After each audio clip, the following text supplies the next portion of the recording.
Good morning, we're recording. Ready to go? Excellent. Okay, well, welcome everybody to the International ACAC Virtual Conference, Connections Reimagined. This is our pre-recorded session entitled Transitions in Turmoil, and I'm joined by my amazing colleagues across the globe, Juan, Ango, and JP, who are tuning in to help us record this session in advance of the conference, where we hope to discuss the ideas of transitioning through roles, etc., in the midst of a pandemic and other amazing challenges that we have all faced. This is a pre-recorded session, so this does lead into the main conference. Our live interactive session will be taking place on Wednesday, July 14th at, wait for it, 4 a.m. Eastern time, which hopefully for not all of you is a scary time, but at 4 a.m. EDT to 4:45, we will be having our live session on July 14th. That's a Wednesday. So we do hope that you will follow up with us after this pre-recorded session there as well. During that session, we invite you to leverage the chat feature. You can even do so while you're listening to this recording, but to list your institution, your location, where you are in the world, so we can better get to know you, and then also to ask any questions that you have. So take note of those questions during this session, and we hope that you will also engage with those questions in the live sections as well. So while you are settling in and our panelists then are about to introduce themselves, please do take advantage of that chat feature and let us know where you are from. I'm going to hand it over now to my colleagues and have them give a quick introduction of who they are and their journeys in global higher education, with an emphasis on their recent shift or transition in that space. So how about I throw it over to JP, you're the first person I'm seeing, so how about you? Excellent. I love the order of who's on the Zoom, right? So my name is JP Yates. For those of you that don't know me, I have been in international education and higher ed for about 20 years. My first international ACAC position back when it was OACAC affiliated was actually with Temple University's campus in Tokyo. I was the head of international admissions there for 6 years. I went from there to the College of Worcester, to Texas A&M University, one of their regional campuses, then on to Wagner College, remote before it was cool. I did that from Florida. That was fantastic. And then University of Akron, and then most recently before this position I was the Associate Vice President for Enrollment Management and Financial Aid at Missouri Western. Had some challenges there before the pandemic. We came in with a new president, and I was brought in, and we were going through some things, and then the pandemic hit, and we'll talk about that through the session, of course. And went on to become a consultant for the past year or so, and was lucky enough to get on with Shanghai American School, the Pudong campus, and we'll talk about that whole process through it. But excited to be here, excited to be in my new position and to be discussing it with all my fantastic, way more qualified than me colleagues here on the presentation. Thanks. Excellent, awesome to have you. Juan, how about we pass it over to you? You want to introduce yourself? Hello, my name is Juan Alvarez. I was at the University of Miami for 25 years, actually completed my 25th year on June 5th, 2020. And then before that, I was at my alma mater, Bryant University in Rhode Island, for about 4 years, 5 years actually. And then at Alfred University, where I started my career in education. I've been traveling internationally for, almost all those years, with the exception of Alfred. I was at Miami, and then the pandemic hit. We had a couple of cutbacks, and I'll talk a little bit about that. But at Miami, I oversaw the application process. I oversaw the athletic process with admission, the liaison with alumni as well. In the programs with the intensive English, I was liaisons with a number of people, and I oversaw a number of people in my department. Over to you. Ango, how about you? All right. Hi, everyone. Good afternoon from a very scorching Abu Dhabi. It's 38 degrees here today, 101 Fahrenheit.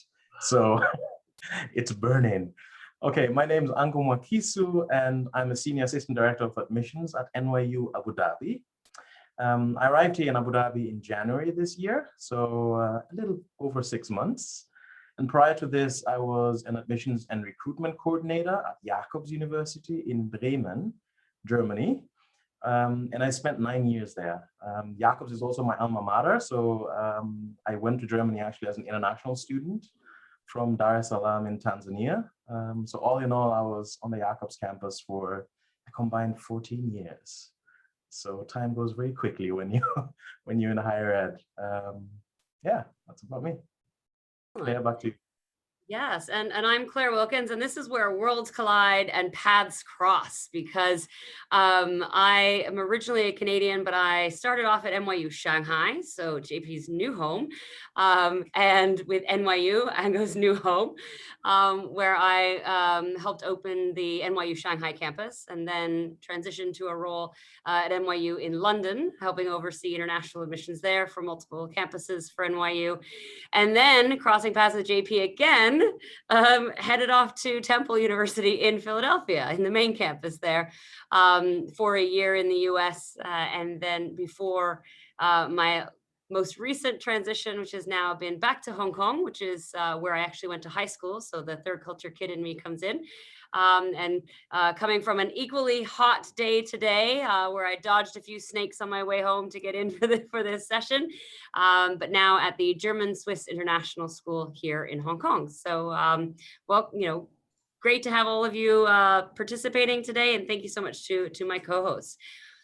So today's session is, again, transitions during turmoil. And the goal of this session is really to talk about how COVID has brought about this tremendous upheaval within international education, the landscape displacing many within the international ACAC professional community, whether that's because of budget cuts or reorganization or family responsibilities, you name it, COVID restrictions, etc. And so we really wanted to talk about how we each have been through our different transitions and how that has been sort of a cycle, almost a grief cycle that we have incorporated ourselves into and survived and come around in a very positive way. So we wanted to talk about strategies for navigating this kind of change, this change during a global crisis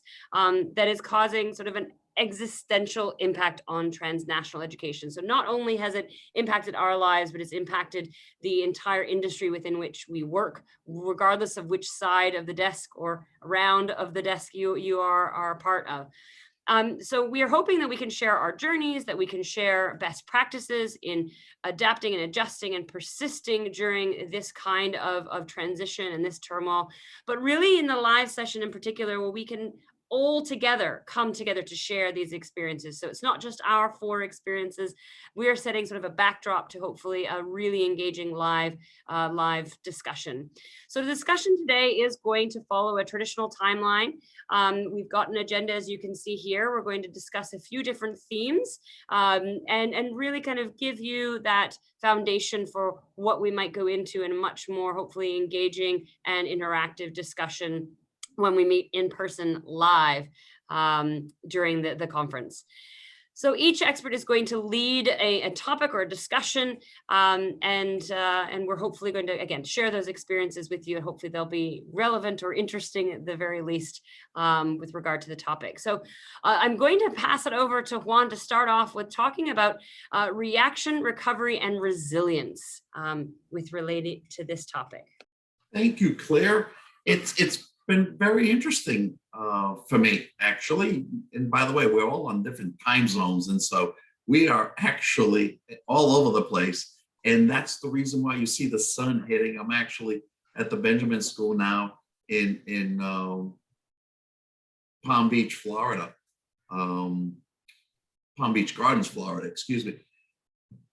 So what happened? We were blindsided. I think with the pandemic, everything it was going through the way through China, then it hit the US and it hit a lot of places. Everybody was touched around the world. And in education, in particular international education. In my office, as an example, in our division, there were 6 of us whose jobs were eliminated at the University of Miami. Overall, at the university, roughly 100 to 200 positions were eliminated, about 1,000 furloughs. And so furloughs in the United States, for our purposes, are people who have still benefits, but they're not working 1 or 2 or 3 days a week, and they're not getting paid. Job elimination means that the jobs are no longer there. And with this occur everywhere around the world, we were also hit. Now, we were not hit until July of the middle to the end of July of 2020. We thought we were safe. We were a revenue generating division. We asked that and we were told, no, we should be safe. We're a revenue generating division. I was going on vacation with my family. The day before, we were told that we had cutbacks in my position after 25 years was eliminated. How do you do that? You sit there and go, oh my goodness, I thought I had a position available and it's no longer here. I had been working since I was in 10th grade in high school. I had always had a job or going to school at the same time. What's amazing is you turn to your family, you turn to your friends, you turn to your colleagues, and they turn to you. It's been a very rough year because the year before that, my mom had passed away. So we were going through turmoil as a family, and we were very close. So once this occurred, the pandemic, and then this position eliminated, a position that I love. I love working at the University of Miami. As you all know, I probably have more clothes from the University of Miami, more ties of the University of Miami. Someone actually gave me socks from the University of Miami. Our life revolved around the University of Miami. And then you kind of sit back and say, what in the world was I doing? It's your family that's most important. In turmoil, it is what's closest to you, what makes us. And that is actually what I had always realized. I'm incredibly lucky. My wife is incredibly supportive. And so I felt myself fortunate. I also realized our health is still fine. What in the world are we doing? At the end of the day, it's a job.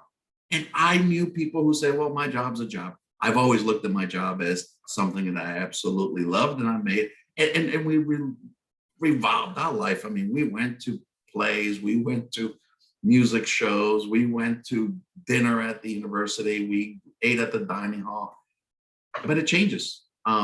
We also got to realize a lot of the landscape in international admission and international education has changed.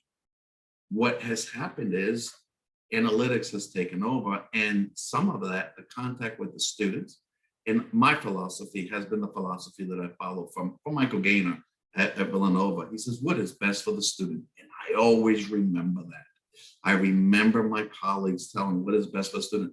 That's the way I have led my professional career and with my colleagues. And when I oversaw the application process, what's best for the student? So you kind of sit there and says, what's best for Juan Alvarez and what's best for Juan and his family?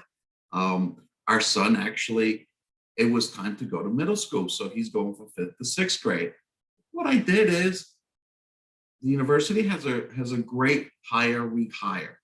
The university contacted me and said, let's look at your resume. Let's look at from the professional point of view, what kind of positions are you interested in? We went through interview skills, the assessment, but I got advice from a lot of friends. And one of the advice that I received from a very dear friend is, one, you work all the time. You've lost vacation time that you did not utilize. What were you thinking? And they hit you at that point. What were you thinking? But he goes, you're going to end up working just as hard at the next job because that is who you are. And realize, take time for yourself now, get an understanding where you're going, what you want to do, and really see if you need to reinvent yourself, reevaluate what your prerogatives are.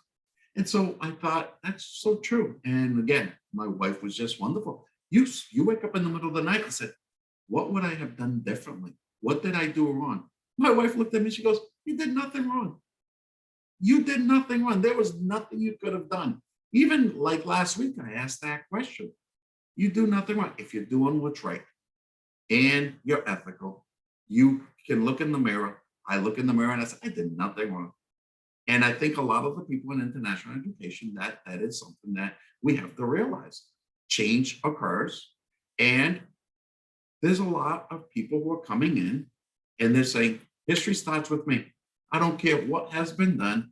I don't care where, I don't want anything from the past. And that is something that has occurred as well. And I see that at some of the other institutions, and we see that with a lot of changes. And so the dynamics, you have to sit back and look at yourself, look at what's best. And the first thing I did is know the place that you're working with. As an example, Florida is a no-fault state. No-fault state is you can get rid of people for no reason in the state of Florida. In some states, you say, no, if you have seniority, you're safe.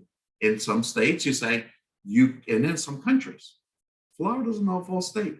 Probably what I would have done differently is we were looking to leave before this change occurred. And so I had a little feelers out there. It went a little faster. But things happen for a reason. I'm now at the Benjamin School. Our son got accepted into the 6th grade there. It's a wonderful private school in Palm Beach Gardens. I'm working with a great group of colleagues. I started there in January on a part-time base. And it's something that I had wanted to do from the college side. I've been to over 80 countries. I've traveled, for those of you that don't know, I've traveled sometimes 5 weeks, sometimes 15 weeks. It's a lot for our family. So it's now time to sit back, and it's changed. I have really enjoyed being home. The pandemic got us together a lot closer. And so I look at life as, let's just make the most of it. And that's what I did. But rely on your friends, rely on your family, rely on your colleagues. Once it settles in, but rely on yourself. And do some meditation. Do meditation, do read. It is amazing. There is a great Vietnamese author, a book called Fear. And I listened to that book, and it's wonderful ways to really look at yourself and say, hey, what's going on? And so, but overall, the family has been my savior. My colleagues, my ex-colleagues call me and chat from time to time to check up on me. But it really, it's a next step, and change occurs. JP, talk to us. I was just going to say that I wholeheartedly believe the colleagues, especially and ex-colleagues. When I found out that I was being eliminated, about half of our executive positions at Missouri Western were being eliminated. The state had actually taken back millions of dollars in allocations. And so the budget, which was already razor thin, took an even bigger hit. But I had the CFO from the University of Akron reach out to me immediately. I put out this long Facebook post that I'm sure some of you saw, and I apologize for being that intensely vulnerable in that. But that was a hard time. But immediately I had, speaking of worlds colliding, Benjamin School, Anna Wright reaching out to me and saying, hey, here's everything in Florida, come to Florida. Here's, this, that, and the other. Michelle Chowlu was immediately on with me, trying to brainstorm where I should be next. And I had, because, especially when you get up to that executive level, when you get up to the vice president, if you don't have some imposter syndrome to begin with, you're not doing it right. You're always like, oh, wow, why am I the one they picked for this? So, there's that little bit of when it got eliminated, like, oh, well, maybe this was, I deserved it or whatever, but it was such a support and amazing things for your ego from the International ACAC family. And then family as well, just like Mon was saying, fortunately, I have a very talented wife who helped us eke by until I started getting some of those consulting gigs. And then this came in. But yeah, if anyone tells you they're ready for it, you're not. It's gonna happen. You're gonna have doubts. You're gonna have a lot of it, and you've just got to get yourself in that headspace that you still have things to contribute, that you're still a priority. And sometimes there's a silver lining. I had really not liked how removed I was from students at that level. I didn't get the day-to-day interaction with students that I had gotten as the road warrior for all those years. So there's my silver lining to that. And with that, I'll see what Ango has to say about this stage. Yeah, thanks, JP and Juan. I think I relate so much to everything that you have said. I think I certainly did, underestimated the importance of having a professional network like International ACAC. And I think when I was going through what I was going through at my previous institution, a lot of people reached out, and I think one thing to remember is, if you don't reach out to people and talk to them and hear their experiences, they won't know what you're going through. And I think that's also important to be, as you said, JP, vulnerable enough to tell people, hey, I'm going through this, so that people help you. And I think that was something that I really appreciate. And I think some of them are listening in right now, they really helped to see what value I bring. I didn't feel like I was being valued at my previous institution. There are certain things that happened. There are a few changes that happened. I got passed over for a promotion. And I'd spent 9 years there. So I got frustrated. We all get frustrated, when you spend your life's work. I was also a student at the institution. And to see, leadership not valuing their own product, that really frustrated me. And people in this organization, and I had some professional friends who said, hold your head high. You have a lot to value to this community. We see you. And I'm sure there'll be great institutions out there that will also see what you have to contribute. So they really gave me the kick. And I think sometimes we're very afraid of change. And then something like that happens, and it gives you the impetus that you need to really be confident in yourself. It gives you that push to be like, hey, I can do this. I can actually do this. And I started realizing that actually when I started interviewing for positions. When you're in an interview and you start answering questions and people, they give you the little nod and you're like, oh, they actually like what I have to say, So it gives you that confidence. And I did a couple of interviews when I got out of it, and I said, I can do this. I actually have a lot to contribute to the profession. And in my case, I wanted to stay in the profession because I like talking to students. I'm actually a trained engineer. I think not a lot of people know that. So switching back to admissions, this is such a rewarding experience. It has been such a rewarding experience for me, especially as an international student, and I wanted to continue doing that. And I'm very, very thankful. If you're not involved in the organization, reach out, talk to people, do presentations. When you're at a conference, just tap someone on the shoulder if you can, even virtually, and ask them what their experience has been. You never know what you're going to glean from just having a conversation with someone else. Absolutely. Yeah. I think, as you've all mentioned, it's that being vulnerable, but as we sort of touched on at the beginning, that you go through these stages of grief that go along with the shock and the realization and the anger and the depression or whatever it might be. For me, it was complete shock, and I was in an extremely vulnerable situation because I was a Canadian in a foreign country. I'd lived in many foreign countries around the world, but I'd always had secure contracts that couldn't be ended just at the drop of a hat. And so to be in the US as a non-American on a visa, the type of which had just been canceled by the current administration, so I couldn't get that same visa again if I had left the country, given a 60-day notice, a time window where I had to find a new option within the US, which didn't fit into any hiring timeline, no matter how amazing I was a huge shock. And for me, I was so fortunate. And as you said, Angela, the people who are perhaps listening on this call who put me on a train and got me to their house the day of and said, you can't be alone. We need to strategize.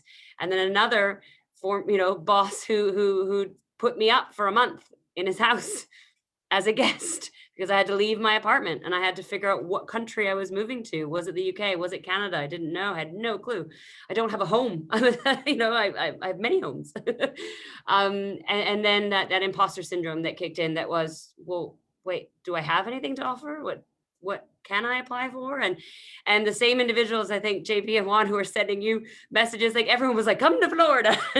But our colleagues who are sending me on a daily basis, advertisements, et cetera, and really just willing to review CVs and write letters of recommendation and help me with cover letters, but who really just provided that boost of support, ego support, as well as all other tangible support, that as you went through those stages of just being like, this is the end of the world, what do I do? To this can't be the end of the world because you've got to pick yourself up.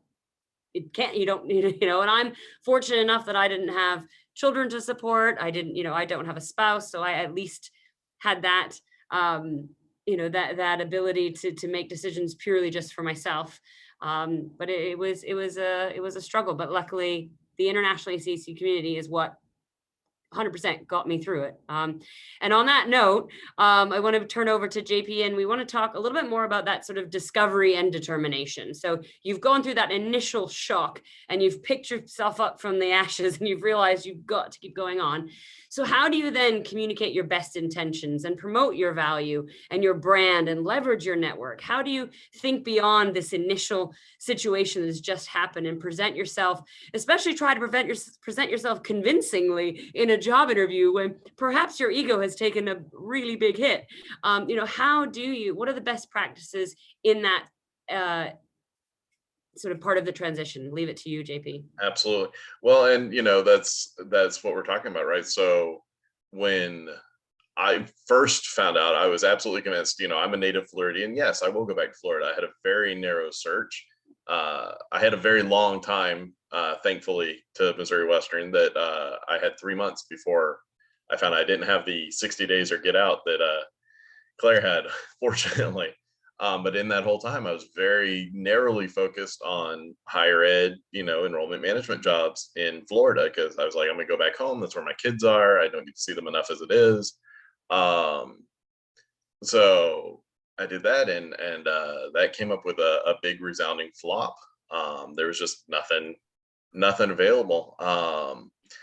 And so, I crowdsourced. I put out, more social media posts about, hey, I'm thinking maybe higher ed's over, maybe education's over. Is there some related field? Has anybody got any ideas about what I can do outside of this? And not specifically, but David Hawkins and Joan Liu both came and said, hey, open your horizons, maybe other places, maybe our side.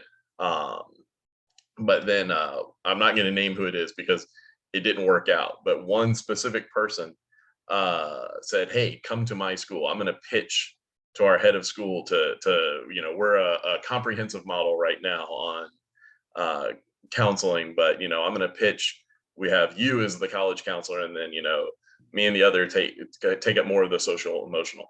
And I said, great. It was a school I loved. I'd been to a million times. It was in an area I loved. And the head of school said no. But it got me on that track and really thinking about going to the other side.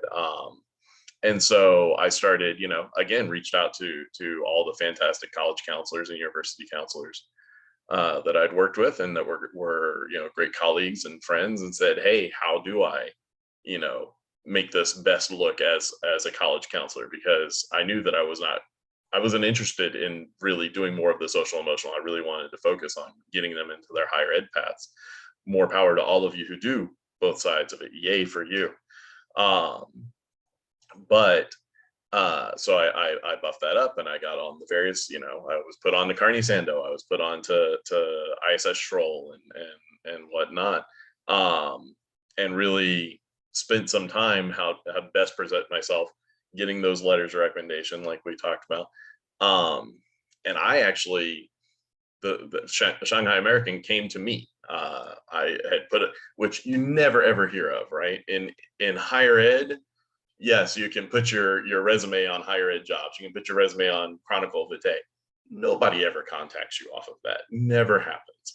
So I almost thought it was a scam when I first got the email. I was like, oh, it's not really Shanghai American.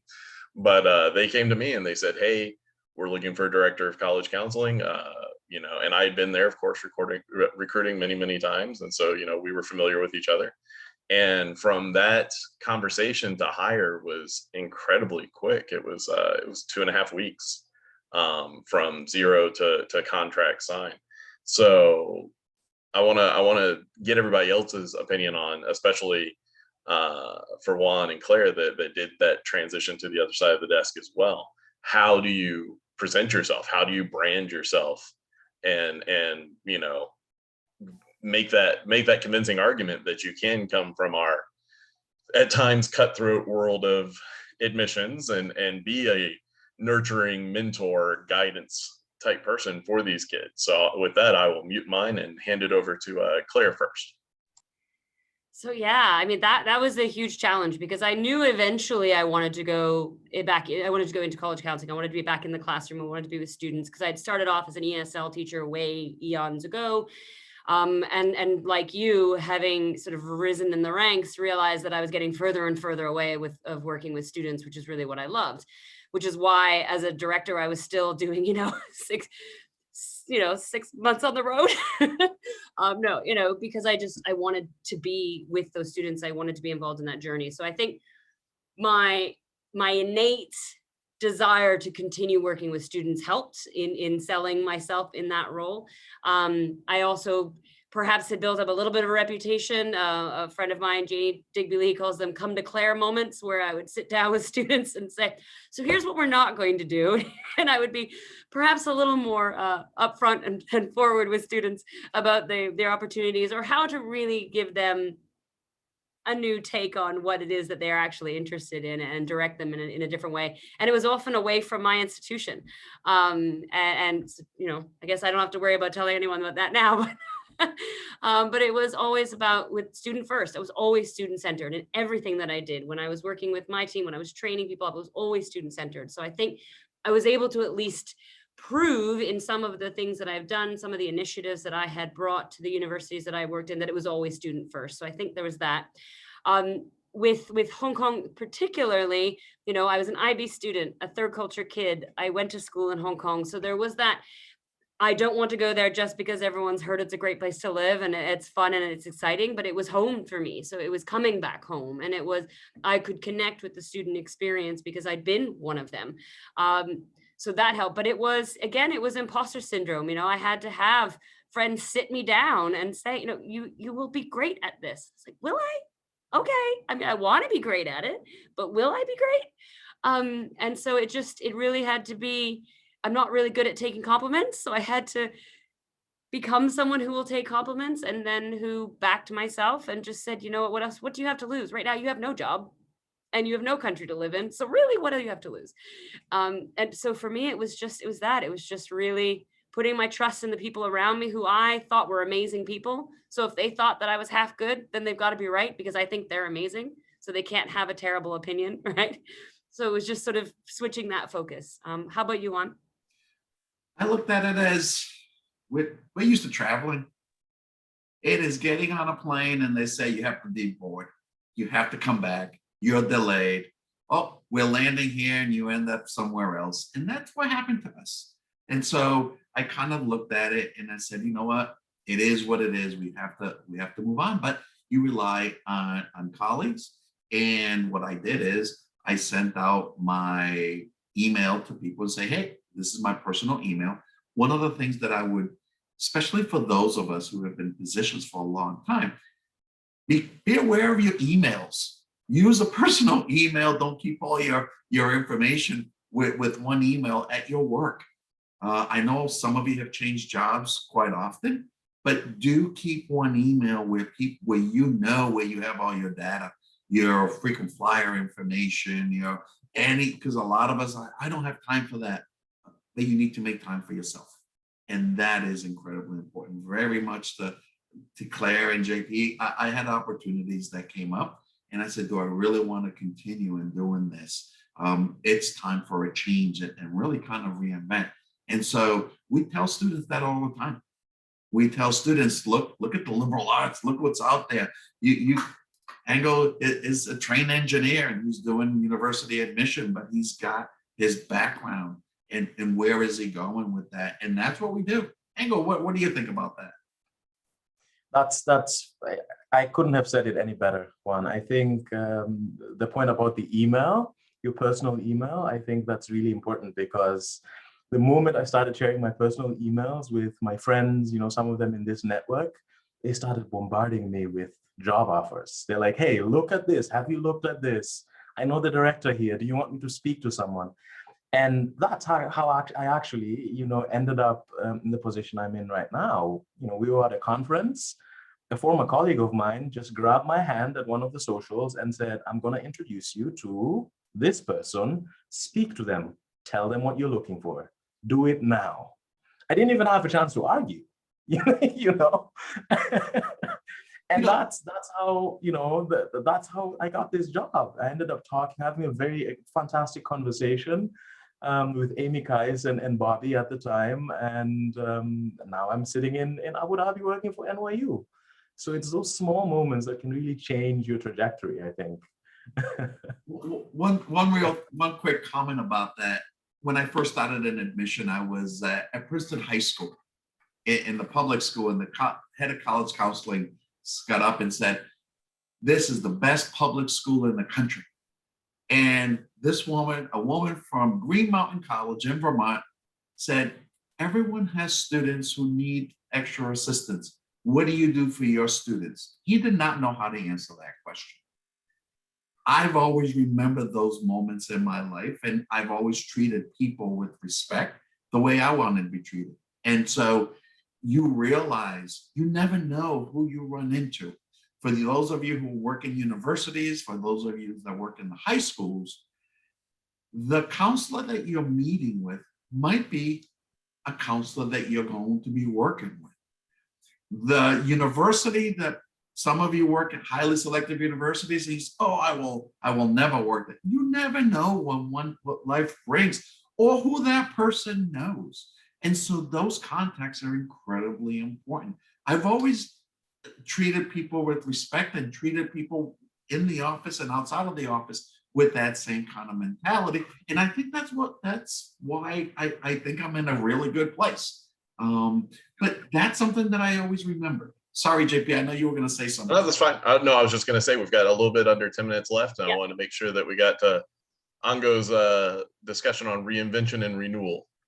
Absolutely. So Ango, what are the key concepts that we need to consider, or one needs to consider when they're starting on a new role, especially one during a pandemic?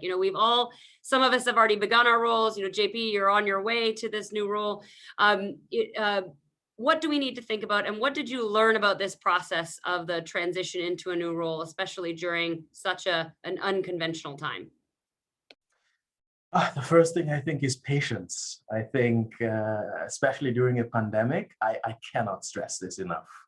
I think, officers on both sides of the desk are being pulled, in so many different directions, to solve problems quickly, and sometimes problems that seem to have easy solutions now require a little bit more patience than we are used to. So I would say try not to get frustrated about the small details. A hiring process that's normally maybe 2 weeks, in JP's case, or 3 months, can take up to a year. That was the case with me. The first time I applied for the job was in 2019 in December, and I only could make it out to Abu Dhabi in January 2021. So you have to be incredibly patient, especially when starting a new job, because not everything is going to go according to plan. There are going to be bumps on the way. And I think that's something that's really important to consider as well. Flexibility is another word that I would say should be part and parcel when you're starting a new job. I think we all have this idea or this dream of how a new position is going to look like, or how a new professional environment is going to look like. I think flexibility is really key, and especially in this pandemic, tasks change, priorities change, very, very quickly. If there's a new law about the pandemic, about lockdown, then you're going to have to pivot. So I think flexibility is really pivotal in the success in a new role. I think also discussing priorities with your supervisor, narrowing down tasks. I think communicating openly, setting boundaries of what you can and you cannot do, and especially if you're working from home. I think having those conversations is really, really important, especially with your supervisor, so that they understand. And most of them will empathize because they've also been through it, right? Your colleagues will also empathize with you. I think speaking of communication, the difficult thing in a pandemic, when you're just joining a new position, and especially when you have traveled, across international lines, is how do you build that rapport with your new colleagues if you can't see them? You see them in these little square boxes on Zoom, and that's about it. You don't have the chance to meet. So I would say what really helped me actually in my new role is, the first few days I got there, my director actually said, hey, you need to set up 30 minutes, a 30-minute meeting with all the colleagues in the team, and just have a conversation, get to know them, talk to them about, who you are, and hear their stories as well. So that was the first thing I did when I got here. And that helped me immensely because I can understand the stories that these people have. We were talking about, looking for apartments, what kind of good areas are in Abu Dhabi you should be looking for apartments. So it was a very sort of informal chat that kind of gave me a little bit of a relief in the anxiety that I had in moving to a new place. And I think that's incredibly important. And you also get to see, what kind of personalities these people are. Granted, it's not, the best way of meeting people if you're just seeing them in a box. But you know what? We actually managed in that half-hour conversation to talk about, my love for football and what teams people support. And some of my colleagues actually said, hey, I'm going to be on campus. I lived on campus for the first month and a half. I'm going to be on campus today. I'm not working from home. Let's grab a coffee so we can meet in person. So I think those kind of relationships, and I think especially in our profession, I think those relationships are really, really important to nurture and to have. I don't know how we're doing on time, Claire. We're almost up. But you bring up some really great important points, and I do want to throw it to JP and Juan before we finish this section. But I think in particular for me, what resonated is that idea of boundaries. So I don't know about those of you who went from the university side to the college counseling side. JP, you're not there yet, but this is a tip for you, and Juan, yourself. But I had no boundaries when I was at the university. I worked, I was 24 hours a day across 4 time zones. I let people schedule meetings whenever. And I tried to make sure my emails didn't go to my team unless they were awake, but we were working all hours, and I let everyone take all of my time, and I had no time for myself. So this reinvention for me, when I got to the school side, was I set boundaries. I set hours within which I work and hours within which I answer emails. And of course, I'm checking if there are urgent things, especially over the next couple of days leading into IB results. But I was able to set and stick to boundaries that allowed me to have a kind of balance, especially getting into a new role, a new side of things that I've never had before, because I forced myself to do it. And this I wouldn't have done it if I had just changed roles at universities, because I didn't when I went from NYU to Temple. But because I had this complete upheaval, that was that reinvention of myself as someone working in this industry, as a colleague, et cetera. And that was, invaluable. It allowed me to pull back into that. But in the last few points, JP and Juan, what would you say about your reinvention and your renewal? Well, I'd say mine's ongoing right now. I'll actually be honest. I have 2 counselors on my team that I'm inheriting one, and the other's a new hire. Michelle Barini's the one I'm inheriting, and had some great conversations with her, and she really knows her stuff, and I'm leaning on her already. I've actually had 3 emails in the past week with her about things that I probably should know, but it's just first time going over to the other side of the desk. And I'll be completely honest about the other, Anmeek Bailey, who I'm sure so many people know. When I was offered this job, the same week I finally was offered a director of admissions job here in Florida. And I had, so, you know, there were some ups, the compressed salaries in Florida. It was going to be a much different package, but, and this is no BS. The honest deciding factor was that I would have her there, that I could lean on her, that I could, I'm just gonna say abuse. Sorry, Emmy, if you're watching this. That with the two of them there, that I was way more confident in taking this job, and that I would be able to evolve into a good college counselor with them. So that's part of it. Again, networking, and leaning on your coworkers. So that's my bit. Juan, some closing comments for you? You know, I'm working with great colleagues. I'm working with Becca Goldberg, and I'm working with Anna Wright. And so the closing comments is know the people. At University of Miami, we had like a 95% turnover rate twice. It's like, you gotta be kidding. And so to go through that and the changes that occur here, there's a little bit more stability. The students are wonderful. I'm learning though, the writing the letters of recommendation, that's the biggest change. And I know that come August, September, and October, it's going to be real busy, but it's also nice not to have to review the applications during the week of Christmas, New Year's, having the same holidays as our son. And compensation is not that much different. And that's one of the comments. I had gone through some of these sessions before, and people were always wondering about that, but we'll leave that for the question and answer session.